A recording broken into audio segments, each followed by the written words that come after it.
வாங்க எங்களோட breakfast lunch இன்றைக்கி என்னென்னு பார்க்கலாம். பிரேக்ஃபாஸ்ட்டுக்கு கவனி கஞ்சி, லஞ்சுக்கு பிளெயினான பருப்பு சாதம், ரசம், சேப்பக்கிழங்கு வறுவல், தயிர்.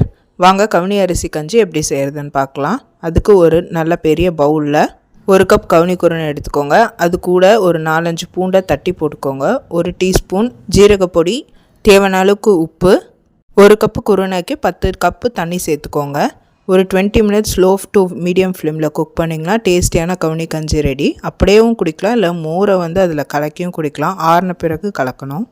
கவுனி குருணை செய்கிறதுக்கு கவுனி அரிசியை நல்லா கழுவிட்டு வெயிலில் காய வச்சு ஒன்றும் பாதியமாக உடச்சி வச்சுக்கோங்க.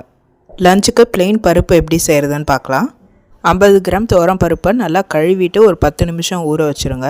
அதோட ஒரு 4 பூண்டு, ஒரு இனுக்கு கருவேப்பிலை, 2 பச்சை மிளகா, ஒரு ரஃபா சாப் பண்ண தக்காளி, ஒரு ரஃபா சாப் பண்ண வெங்காயம், கொஞ்சமாக பெருங்காய பொடி, 1/4 டீஸ்பூன் மஞ்சள் பொடி எல்லாத்தையும் சேர்த்துட்டு 1/2 டீஸ்பூன் கடலெண்ணெய் சேர்த்து 6 விசிலுக்கு ப்ரெஷர் குக் பண்ணி எடுத்துருங்க. ப்ரெஷர் ரிலீஸ் ஆன பிறகு பருப்பு நல்லா மசிச்சுட்டு தேவையான அளவுக்கு உப்பு, 1 டீஸ்பூன் ஜீரகப்பொடி, 1 டீஸ்பூன் மிளகு பொடி, தேவையான அளவுக்கு தண்ணி ஊற்றி கன்சிஸ்டன்சியை அட்ஜஸ்ட் பண்ணிக்கோங்க.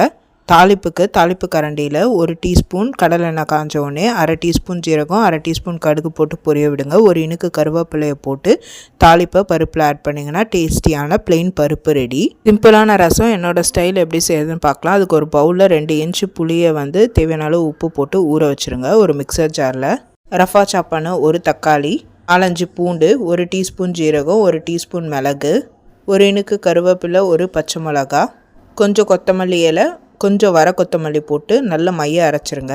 இப்போ ஒரு கடாயில் 1 டீஸ்பூன் கடலெண்ணெய் காஞ்ச உடனே 1/4 டீஸ்பூன் கடுகு, 1/4 டீஸ்பூன் ஜீரகம் போட்டு பொரிய விட்டு நம்ம அரைச்ச விழுதை சேர்த்து நல்லா மிக்ஸ் பண்ணி விடுங்க.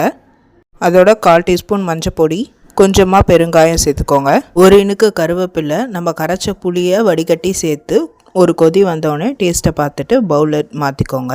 வாங்க கருணக்கிழங்கு இல்லை சேனக்கிழங்கு எப்படி செய்கிறதுன்னு பார்க்கலாம். இது ஒரு மட்டன் சுக்கா ரேஞ்சுக்கு இருந்துச்சு. வாங்க எப்படி செய்கிறதுன்னு பார்க்கலாம். ஒரு கடாயில் 1 டேபிள் ஸ்பூன் கடலெண்ணெய் காஞ்ச உடனே 1 ஆனியன், பெரிய ஆனியனை ரஃபாக சாப் பண்ணி ஆட் பண்ணிடுங்க. அது கண்ணாடி பதம் வந்தோடனே 1 teaspoon ginger garlic paste add பண்ணி நல்லா சாட்டே பண்ணுங்கள். அதோட பச்சை வாசனை போன பிறகு 1 தக்காளியை போட்டு நல்லா சாஃப்ட் ஆகிற வரைக்கும் வதக்குங்க. அது கூட 1 டீஸ்பூன் பெருஞ்சீரக பொடி, கூடவே கழுவி க்ளீன் பண்ணி வச்சுருக்க சேனக்கிழங்கை ஆட் பண்ணிக்கோங்க. மசாலாவுக்கு 1/4 டீஸ்பூன் மஞ்சள் பொடி, 2 டீஸ்பூன் சாம்பார் பொடி, தேவையான அளவு உப்பு போட்டு நல்லா மிக்ஸ் பண்ணிவிட்டு எண்ணெயில் தேவையான அளவுக்கு தண்ணி ஊற்றி வேக வைங்க. 10லேருந்து 20 நிமிஷம் ஆகும் கிழங்கை பொறுத்து. ஃபைனலாக 2 இனுக்கு கருவேப்பிலை, 3/4 teaspoon garam masala, 1/2 table spoon துருவன தேங்காய் சேர்த்து மிக்ஸ் பண்ணிங்கன்னா டேஸ்டியான